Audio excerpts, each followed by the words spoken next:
자란 어떤 외부 대상을 힘으로 이겨서 이긴 자가 아니고 나 자신과 싸워서 이겼다는 그런 별호이다.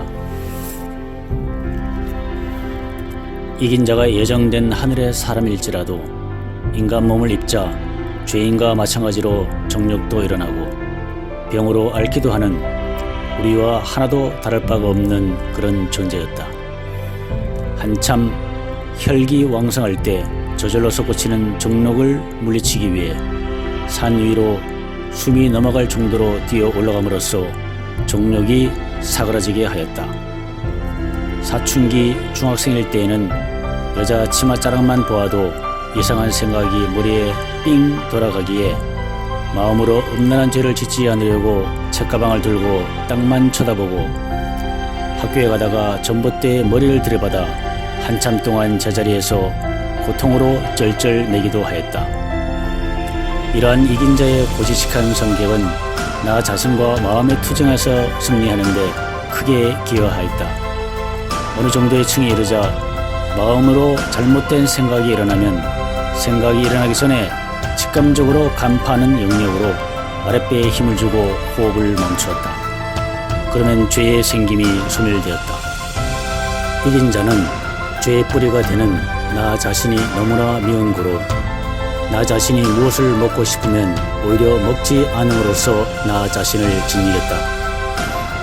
밥 한 끼를 굶으니 나 자신은 배가 고파하는 고로 흥, 나라는 마귀새끼한테 배부르게 하면 마귀가 힘을 얻어 더욱 죄를 짓게 할 수 없지 라고 마음속으로 다짐하면서 또 금식하고 금식하니 더욱 배가 고파서 참을 수 없었지만 또다시 기어이 금식하고 그리하여 일주일을 참고 금식을 하니 신기하게도 배고픔도 일어나지 않는 체험을 하게 되었다. 그래서 금식 기도도 일주일까지가 고비이지 그 고통의 고비를 인내로 잘 넘기면 7일 이후부터는 그리 힘들지 않는다는 사실을 알게 되었다.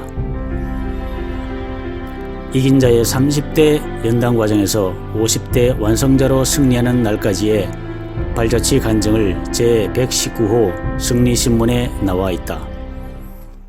하나님을 향한 애타는 심정으로 잠도 자지 아니하고 물도 마시지 아니하고 무릎을 꿇은 채 꼼짝하지 아니하고 30일씩 금식 기도를 14번을 했다. 눈 하나 깜빡이지 않고 인간의 생각과 판단을 모두 멈춘 채 오직 하나님만을 바라보고 고도로 하나님께만 집중했던 거로 그렇게 할 수가 있었던 것이다. 열흘씩 금식 기도하는 것은 밥 먹듯 했던 것이다. 그것이 처음부터 되어진 것이 아니고 처음에는 사흘을 넘길 수가 없었다. 사흘 동안 완전히 먹지도 않고 물도 마시지 않고 잠도 자지 아니하고 금식 기도를 하니 더 이상은 견딜 수가 없어서 나흘째 되는 날은 쉬었던 것이다. 다시 도전하여 나흘, 또 다시 도전하여 닷새, 이렇게 하루하루 늘려서 나중에는 30일씩 금식 기도를 할 수가 있었던 것이다.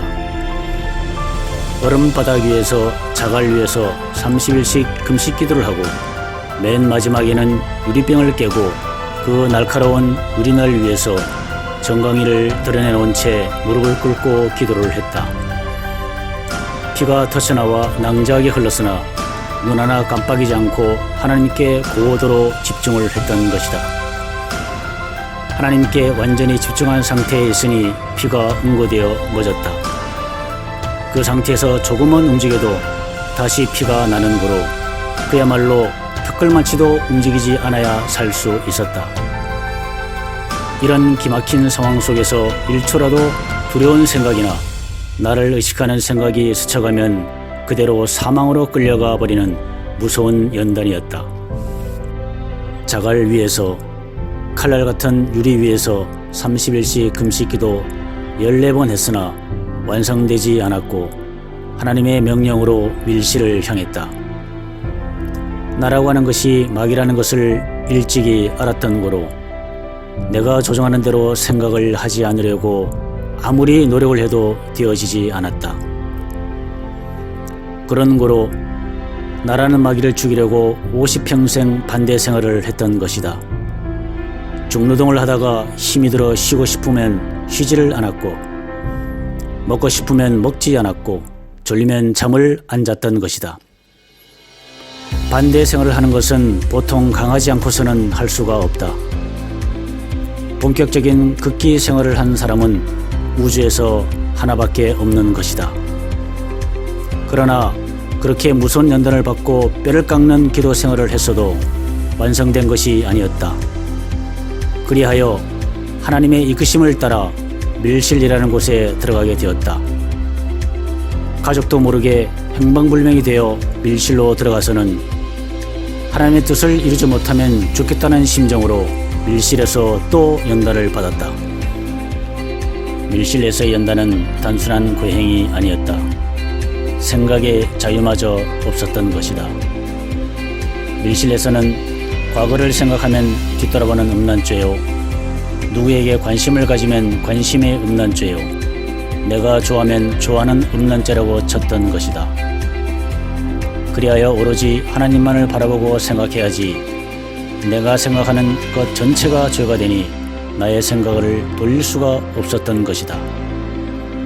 내가 아무리 기도를 해도 기도를 안 했다고 불효령하시니 내가 하는 기도는 기도가 아니라는 것을 깨달았다. 그리하여 하나님께서 오셔서 주장해 주시고 맡겨 주시옵소서 하는 기도를 하게 되니 그때부터 하나님께서 기뻐하시는 것이었다. 그런 거로 여기를 봐도 하나님, 저기를 봐도 하나님으로 보이니 누구든지 하나님처럼 여겼던 것이다. 누구든지 하나님처럼 여기게 되니 나를 의식할래야 의식할 수 없는 단계에 이르게 되었던 것이다. 나라는 마귀를 완전히 죽여버리고 하나님께서 오셔서 주체형이 되시니 마귀가 흔들어 볼래야 흔들어 볼 수 없는 단계가 되었다. 그렇게 되니 하나님께서 이제는 내가 이겼다, 내가 이긴 자가 되었다고 하시니 이 사람은 제가 이겼나요? 하나님이 저를 이기셨죠? 라고 대답했다. 다시 하나님께서 내가 또 이겼다, 이제는 내가 완성자가 되었다, 내가 하나님이 되었다 라고 하셨다. 그러나 또 이기신 것도 하나님이 이기셨죠. 하나님이 완성자가 되셨죠. 하나님이 오셨으니 하나님이 되신 거죠 라고 대답을 했던 것이다. 그때가 바로 1980년 10월 15일이다. 이 사람이 50세가 되던 해이다. 드디어 6천년 만에 마귀옥에 갇혀있던 하나님이 마귀를 이기고 3일째 하나님이 완성되신 것이다. 이와 같이 승리의 승리를 거듭해 마지막 사망 권세마저 단칼에 부수어버리는 이긴 자가 된 것이다. 이긴 자가 걸어온 길이 구원의 길이다. 여러분들도 자신을 이기는 이 길을 따라야 한다. 여러분들도 극기 생활을 해야 되는 것이다. 나를 이기려면 반대 생활을 해야 한다. 내가 마귀인 고로 나를 버리려면 상대방을 하나님처럼 여겨야 한다. 누구든지 내 몸처럼 여겨야 하는 것이다. 오늘날 이긴 자는 무생명과 죄인을 구원하는 자이다. 구원의 길을 깨닫고 여러분들을 구원의 길로 이끌어 값없이 영생을 주고 있는 것이다.